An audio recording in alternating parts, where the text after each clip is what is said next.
Encouraging the Brahmin who begged for help, the Pandavas said, "Do not worry, Brahmin, don't lose hope. We will go and bring back all your belongings. Until then, stay here under this tree." Saying so, they went off in different directions to look for the deer.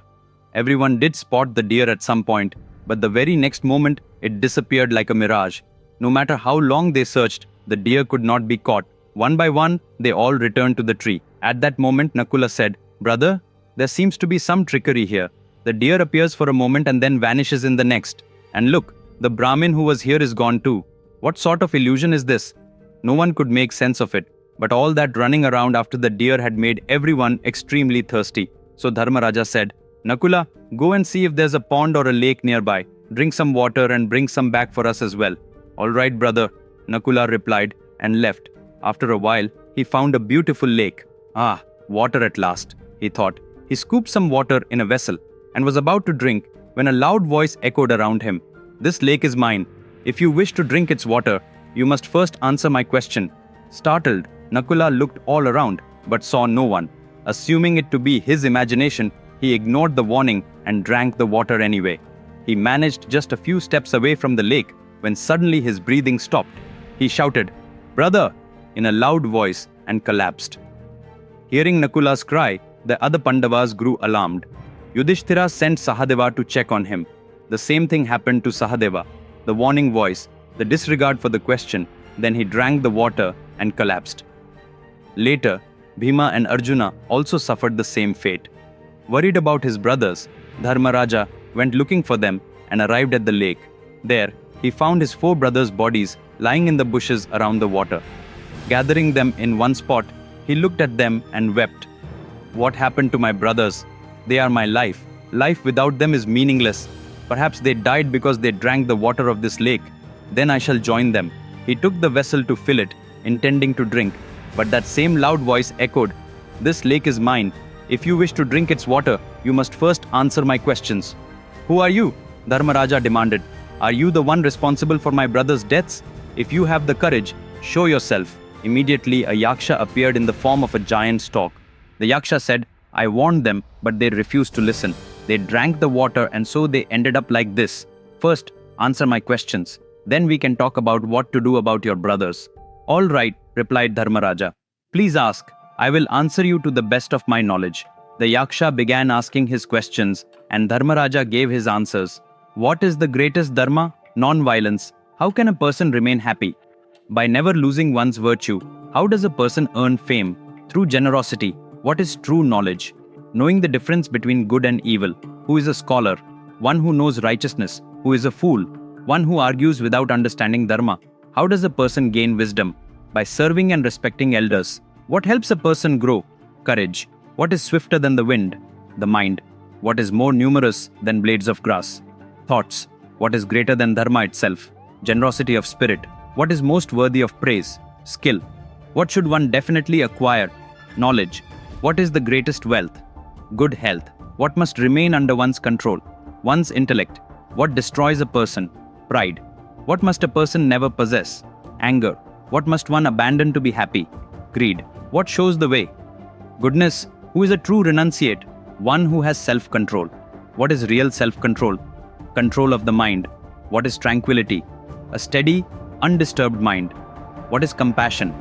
Wishing for the happiness of all living beings. Who is the greatest enemy? Anger, which disease has no cure. Greed. Who is an honest person? One who wishes for the well-being of all creatures. Who is an ignorant person? One who does not know dharma. What is arrogance? Believing that everything one does is always right. When does sorrow arise? From ignorance, when does one gain fortitude? When one controls the senses. When is a person truly clean? When the mind is free of impurities. What is true charity? Protecting all living beings. Who is a wicked person? Someone who speaks ill of others. When do people get what they need? When they act with intelligence. How can one find happiness in the next life? By living righteously in this life. Who is a true human being? One whose deeds remain memorable on this earth for a long time. Who is a wealthy person endowed with dharma. The one who remains the same in joy and sorrow, good fortune and misfortune, past and future, treating them all equally. What is the most astonishing thing on earth? Even though every person knows death is inevitable, Everyone lives as though they will never die, clinging to greed, envy, and anger. This is the most astonishing thing of all. Friends, can you believe that simply reading one fascinating story can make someone forget their entire life's troubles? If you read this story to your children, they will learn all the values they need. Can you believe that for any problem you've faced or might face, you can find a solution by just reading a story? Yes, it's possible. It's all found in the greatest epic ever told in the history of mankind, the Mahabharata. This story is 100 times more incredible than any super hit movie. That's a challenge. The complete Mahabharata story, as penned in Vikramaditya's words, is available in 2 volumes, both as books and ebooks on Amazon and 43 other online stores. It is available worldwide in 54 languages. I've included the purchase links in the description below this video. Order right away. Because this isn't just a book, it's a library of wisdom essential for your life. Listening to Dharmaraja's responses, the Yaksha exclaimed, "Ah, Dharmaraja, I have never seen anyone with as much wisdom as you. I'm pleased by your knowledge, so I grant you a boon. You may choose one of your brothers to be brought back to life." Without a moment's hesitation, Dharmaraja replied, "Nakula." Amazed, the Yaksha asked, "Why Nakula? Bhima and Arjuna are mighty warriors. If they stand beside you, your strength multiplies. You prefer Nakula over them?" Dharmaraja explained, "My mother Kunti has me, Bhima, and Arjuna. My stepmother Madri had Nakula and Sahadeva. My mother already has a surviving son, me. My stepmother too must have at least one son alive. That's why I chose Nakula." Impressed by this answer, the Yaksha said, "Dharmaraja, I have never seen a man like you, nor will I ever in the future. I am captivated by your righteousness. I shall grant you not just Nakula's life, but the lives of all your brothers." And thus he revived them all. With that, their time in the forest came to an end. The Pandavas completed their 12 years of exile. Now the truly tense period was about to begin, the 1 year incognito. The rules of Agnatavasa are 3. 1. They must spend that year not in the forest, but in a place where people live and move about. 2. They must never reveal their true identities, not their names nor their lineage, for that entire year. 3. If Duryodhana discovered them during that year, the Pandavas would have to repeat another 12 years of forest exile and then another year of living incognito. Duryodhana had been eagerly waiting for this incognito period because if he caught the Pandavas during it, there would be no need for battle and he wouldn't have to give them a single inch of the kingdom. He could remain emperor forever. Moreover, capturing them would satisfy his deep-seated grudge against them. Friends, in the next episode, the content will rise to a whole new level. Don't miss it. We'll meet again next Saturday at the same time.